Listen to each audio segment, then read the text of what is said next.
여기 본문 말씀에는 이스라엘 백성들의 영적 타락상에 대해서 말씀이 기록이 되어 있는데, 그들이 하나님 앞에 무수히 범죄한 이후에 하나님께 제사를 드리고 양을 잡고 소를 잡아 제사를 드리면 하나님께서 우리 죄를 용서해 주시기 때문에 우리들은 마음 놓고 죄를 지어도 좋다, 이런 사고를 갖고 있었다라는 거예요.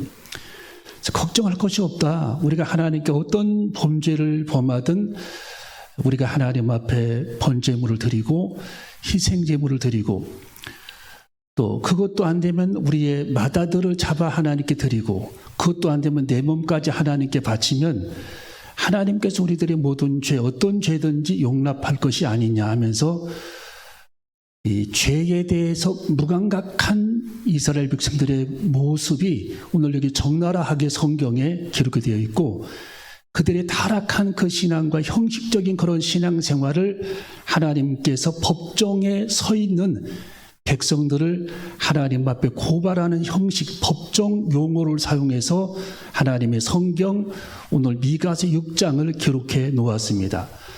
그래서 하나님께서는 이스라엘 백성들에게 광야에서 행했던 40년간의 행적을 1절부터 거기 성경 5절까지 쭉 기록해 놓았죠. 1절부터 5절까지 보면은 너희들이 광야라고 하는 그곳에 살면서도 부족함이 없는 그런 삶을 살았지 않았느냐. 먹을 것을 먹고 입을 것을 입었고, 또 하나님께서 지도자들 모세와 아론과 미리암을 세워서 너희들을 이렇게 길을 인도를 했고, 그렇게 하나님의 최선을 다했지만 너희들은 발락과 발람의 교훈을 따라 발락의 명을 받은 발락이라고 하는 점쟁이의 명을 따라서 모압 지방에서 행음을 하고 24,000명이 병에 걸려서 죽임을 당했던 것을 너희들이 기억하지 않느냐라고 말하면서, 하나님은 하나님께서 하실 도리를 최선을 다해 다하셨다라고 말씀을 기록했고, 너희들이 하나님 앞에 할 얘기 있으면 한번 쟁론해보자, 대답해봐라고 말씀하면서 하나님의 그들에게 법정 용어를 쓰시면서 대답을 촉구하신 그런 내용, 오늘 여기 성경에 기록이 되어 있습니다. 자, 그런데 오늘 이스라엘 백성들은 또 이렇게 말씀을 하고 있는 거죠. 자, 거기 7절을 보면은 우리가 하나님 앞에 죄를 지어도 이렇게 하면 된다라고 대답을 하고 있습니다. 7절을 읽어봅니다. 시작. 여호와께서 천천의 수양이나 만만의 강수 같은 기름을 기뻐하실까? 내 허물을 위하여 내 맏아들을, 내 영혼의 죄를 위하여 내 몸의 열매를 드릴까? 이스라엘 백성들은 그렇게 뻔뻔하게 하나님께 계속해서 형식적인 신앙생활을 그들이 언급하면서 우리가 범죄해도 하나님 앞에 어떤 죄를 범해도 괜찮다, 하나님께 수양을 잡아 기름을 드리면, 강물처럼 드리면 하나님께서 우리의 죄를 용서할 것이 뻔하다라고 말하면서 그들은 하나님께서 마음이 떠난 그런 상태로 형식적인 그런 신앙생활을 계속하는 이스라엘 백성들의 그 타락한 면모를 우리가 볼 수가 있다라는 겁니다. 하나님은 3가지를 그들에게 주문하셨습니다. 너희들이 하나님 앞에 무엇 100가지 1000가지를 내세워도 나는 너희들의 말을 믿지 않을 것이다 라고 말하면서, 하나님은 인생의 가장 중요한 3가지 진리를 그들에게 선포를 하시면서 이 3가지 진리의 말씀을 회복하라고 하나님께서 말씀해 주십니다. 첫 번째로 하나님께서는 그들에게 하나님 앞에서의 공의를 회복하라고 말씀해 주십니다. 자, 우리 한번 따라해볼게요. 공의를 회복하라. 자, 이 하나님 앞에서의 공의는 정의와 달라요. 저스틱스라고 하는 그 정의와 다른데, 이 공의는 라이처스니스라고 그래가지고 하나님 앞에서의 의로움을 가리키는 것이 공의입니다. 공의. 여러분, 공의는 의로움이에요. 의로움. 하나님 앞에서의 의로움입니다. 쉽게 말하면 하나님과의 영적 관계라는 거예요. 하나님과의 영적 관계. 정의보다 공의가 더 앞서 있는 거예요. 여러분, 사람들은 이 공의를, 쉽게 말하면 의로움을 잃어버리고 정의만을 내세우는 사람들이 있죠. 정의. 그것은 올바르지 않은 거죠. 하나님께서는 우리들에게 정의를 찾기 전에 하나님께서는 공의, 즉 의로움을 찾고 계시다라는 거예요. 의로움. 성경은 하나님과 영적 관계를 기록한 책입니다. 성경은 하나님과 영적 관계, 하나님과의 올바른 관계를 기록한 책이 성경입니다. 그리고 이 성경은 하나님의 음성이에요. 그리고 성경은 하나님의 말씀이라는 거예요. 말씀. 하나님과의 나와의 관계. 이것은 정의보다 더 앞서 있는 겁니다. 여러분, 사람들은 그 정의의 기준을 달리할 때가 많아요. 내 생각이 옳다, 내 생각이 옳다. 그래서 이 정의는 한계가 있어요. 그래서 정의를 말할 때는 항상 하나님 안에서의 정의를 우리는 말해야 합니다. 여러분, 하나님께서는 그 정의보다 더 하나님께서 귀하게 여기는 것, 우선순위로 여기는 것이 공의, 즉 의로움입니다. 의로움. 그래서 성경은 오직 의인은 믿음으로 말미암아 살리라고 말씀해주고 있는 겁니다. 나와 하나님과의 영적 관계, 나와 하나님과의 바른 영적 관계가 의로움입니다. 의로움. 그래서 하나님은 지금도 이 세상에서 의인을 찾고 계시고, 하나님은 소돔성에서 의인을 찾고 계셨습니다. 여러분, 예수님께서 탄생하실 때에 안나는 하나님 앞에 의로운 사람이었고, 시므온은 하나님 앞에 의로운 사람이라고 성경은 기록했습니다. 하나님은 그들을 가장 먼저 찾으셨고, 그들에게 어린 아들로 오신 예수 그리스도를 가장 먼저 안아볼 수 있는 그런 축복을 의로웠던 시므온에게 허락해 주신 것입니다. 여러분, 하나님은 지금도 이 땅에서 의인을 찾고 계신다라는 거예요. 성경은 하나님의 의를 기록했습니다. 여러분, 로마서는 하나님의 의로움을 기록했습니다. 여러분, 창세기 아브라함은 하나님 앞에 정말 순종한 그런 사람이었지만, 하나님은 그 순종을 보시기 이전에 하나님을 믿는 의를 보았다라고 로마서에 기록이 되어 있습니다. 아브라함이 하나님을 믿음에 하나님께서 그 믿음을 보시고 그를 의로 여기셨으니 의인으로 여기셨다라는 뜻입니다. 여러분, 우리는 하나님 앞에 의로운 삶을 살아가는 저와 여러분 되어줘야 할 줄로 믿습니다. 그래서 하나님은 이 세 가지 주문 중에 가장 먼저 하나님께서는 그들에게 공의를 주문하셨습니다. 공의를 회복해야 한다.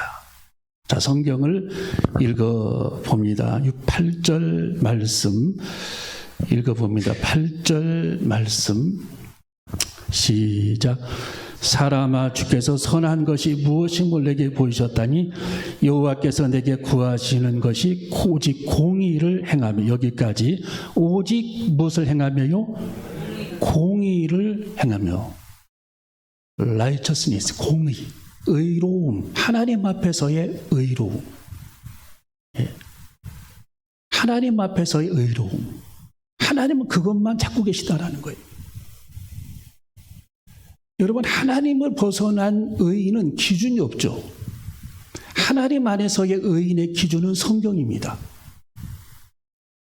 하나님 밖에서 벗어난, 하나님 밖에서 찾는 의로움은 의로움의 기준이 자꾸 바뀌죠. 하나님 안에서의 의로움은 성경입니다. 그래서 하나님께서는 하나님 안에서의 그 의로움을 가지라고 말씀해 줬고, 그 안에는 하나님과의 바른 영적 관계를 조건으로 말씀해 주시는 겁니다.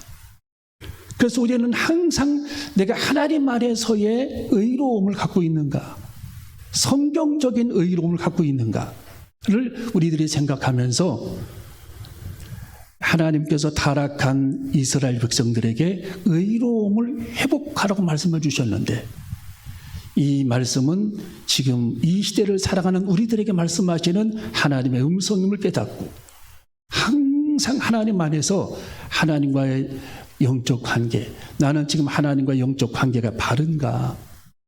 나는 지금 하나님과 영적 수직 관계가 바르게 정립되어 있는가? 항상 이 문제를 우리들이 생각하면서 하나님 안에서 의로움을 회복하는 저와 여러분이 되시기를 주님의 이름으로 축원합니다. 자, 두 번째로 하나님께서 오늘 여기 성경에 보면은 그들에게 인자를 회복하라고 말씀해 주고 있습니다. 자, 성경을 읽어 봅니다.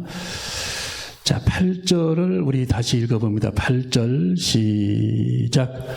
여호와 주께서 선한 것이 무엇임을 내게 보이셨나니 여호와께서 내게 구하신 것이 곧 공의를 명하며 인자를 사랑하며. 여기까지. 자, 인자를 뭐하며? 이 성경을 이렇게 단순하게 우리들이 읽게 되면은 인자를 사랑하며, 사람을 사랑하라는 뜻이구나, 그렇게 해석을 할 수가 있어요. 성경 원문에 보면은 전혀 그 뜻이 아닙니다. 여러분, 히브리어 성경에 보면은 인자라고 하는 단어는 헤세드라고 하는 단어를 사용하고 있어요. 이것은 뭐냐? 사람을 뜻하는 게 아니고 신실한 마음, 사랑의 마음, 자비로운 마음, 긍휼히 여기는 마음을 뜻하는 단어입니다.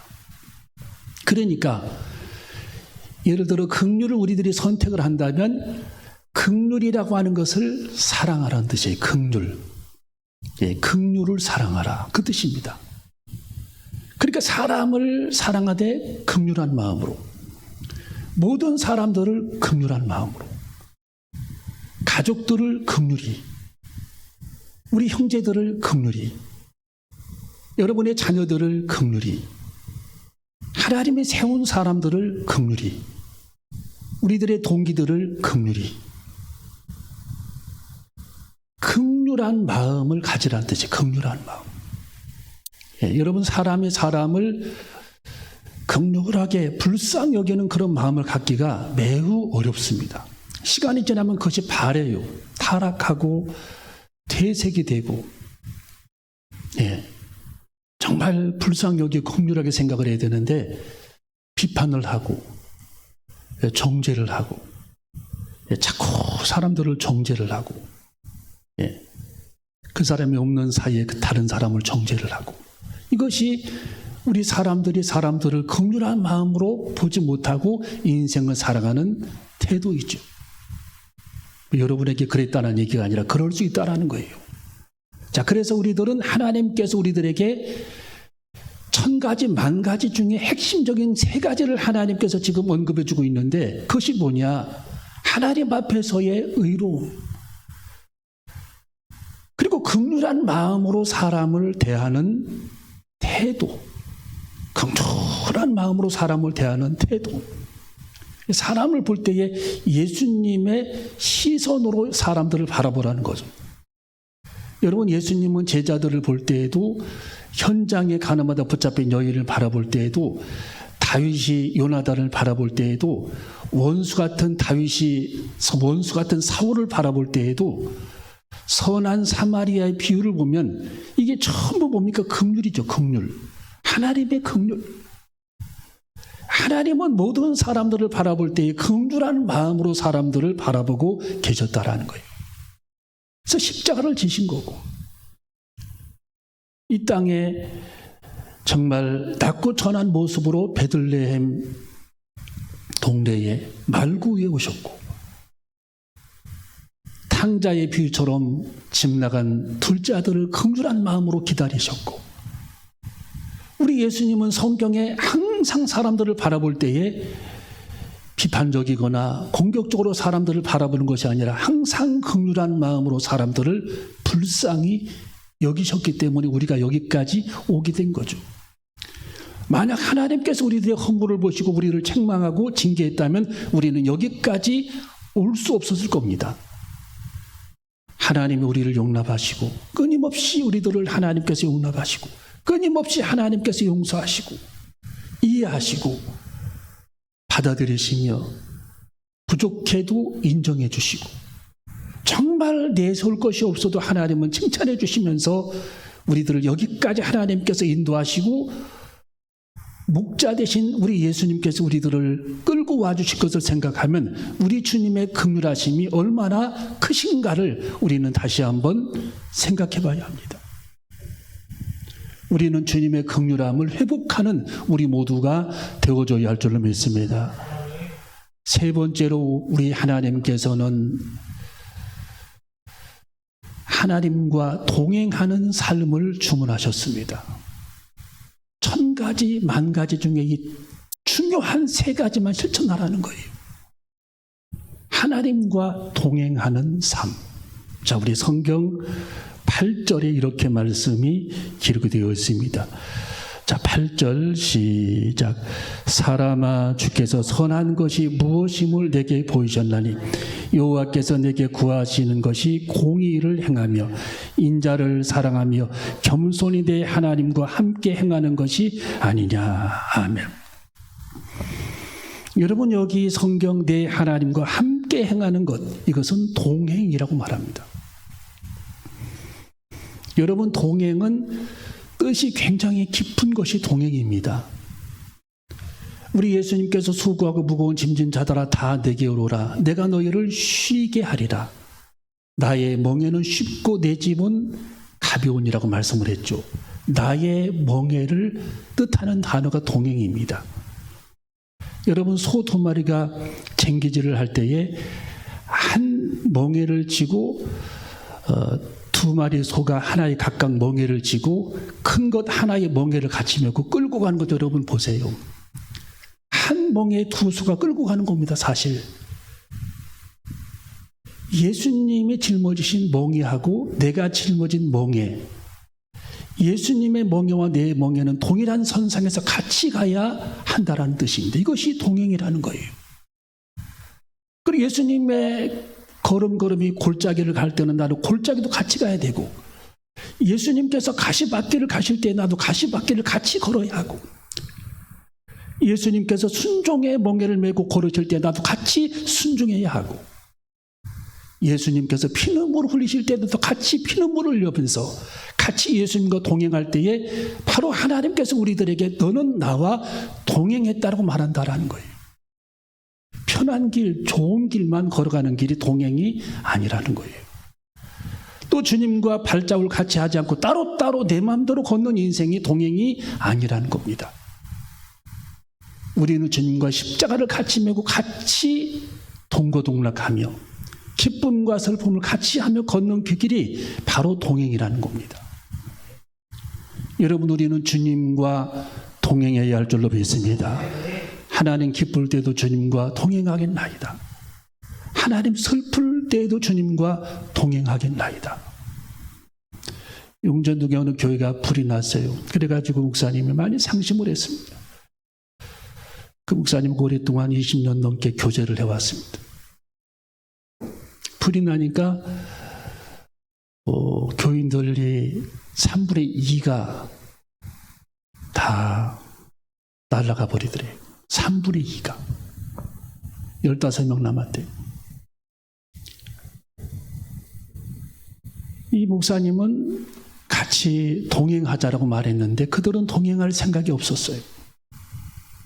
예. 왜 불이 났냐? 하나님의 교회인데 왜 불이 났겠냐 하면서 오히려 원망을 합니다. 그런데 그 이후에 하나님은 놀랍도록 그 교회를 축복해 주셨습니다. 그리고 그 교회는 더욱더 성장했습니다.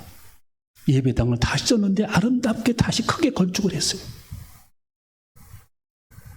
여러분, 주님의 교회의 머리는 주님이십니다.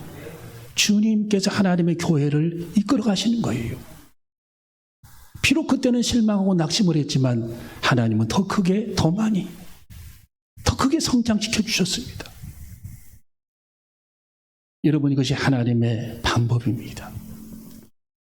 여러분, 어려울 때나 슬플 때나 고난의 골짜기나 가시밭길이나 모세와 함께했던 아론과 훌처럼 함께해야 합니다. 그리고 주님과 동행해야 합니다. 여러분, 예수님이 십자가의 고난의 현장에 갔을 때에 제자들은 다 뿔뿔이 도망갔어요. 예수님의 십자가 밑에는 요한과 여인들 몇 명만 남아 있었습니다. 나머지 제자들은 다 온데간데 없었어요. 그것은 동행이 아니죠. 예수님은 십자가에서 얼마나 우리 주님께서 외로우셨을까? 3년 반 동안 그들에게 피땀 흘려 가르쳤지만 결국 그들은 다 도망쳤습니다. 그리고 요한과 막달라 마리아와 살로메 몇 명의 여자들만 십자가 밑에 앉아 있었습니다. 우리 주님은 엘리 엘리 라마 사박다니면서 최후의 순간까지 하나님의 뜻에 순종하고자 인류의 죄, 우리들의 죄의 문제를 해결하고자 십자가에서 몸부림쳤던 예수님의 그 고독함, 그 외로움, 그게 얼마나 크셨을까를 우리는 생각해 봐야 합니다. 여러분, 우리는 주님을 따르는 그 길이 평탄한 잔디밭만 있는 것이 아닙니다. 돌뿌리도 있습니다. 거기에는 손양원 목사님이 걸어갔던 못자국도 있습니다. 주기철 목사님이 대못 위로 걸어갔던 고난의 현장도 있습니다. 죽창을 맞아야 했던 일제시대의 아픔도 있습니다. 신사참배를 해야 했던 그 고난의 시간도 있습니다. 여러분, 우리는 그런 많은 그런 고난의 시간, 아픔의 시간도 주님과 함께 해야 합니다. 이것이 바로 동행이라는 거예요. 성경은 그 조건을 마지막 한 가지로 달았어요. 오늘 이 성경에 하나님께서 겸손히, 할렐루야. 자, 성경 우리 8절을 읽어보면 오직 공의를 행하며 인자를 사랑하며 겸손히 내 하나님과 함께 행하는 것, 동행. 이 세 가지를 우리 주님이 주문하셨습니다. 그래서 하나님께서는 의로운 삶, 불쌍히 여기는 생활, 하나님과 동행하는 그런 삶을 주문하셨습니다. 여러분, 역사적으로 하나님과 동행했던 인물 누가 있었죠? 노아가 있었죠. 노아. 성경의 노아가 하나님과 동행하더니 하나님이 그를 얼마나 사랑했으면 방주를 예비해 주셨습니다. 여러분, 하나님과 동행했던, 철저하게 하나님과 동행했던 에녹, 성경에 에녹이 300년 동안 하나님과 동행하더니 하나님 그를 산채로 데리고 가셨습니다. 죽음을 경험하지 않게 했어요. 여러분, 하나님과 동행했던 엘리야, 하나님이 그를 산채로 회리바람을 일으켜 그를 천국으로 들어올렸습니다. 여러분, 동행이 그렇게 하나님이 귀하게 보시는 것이 동행입니다. 우리는 기쁠 때에도 슬플 때에도 십자가의 현장에서도 끝까지 주님과 동행하는, 그래서 하나님의 기쁨이 되는 우리 모두가 되시기를 주님의 이름으로 축원합니다. 기도하시겠습니다.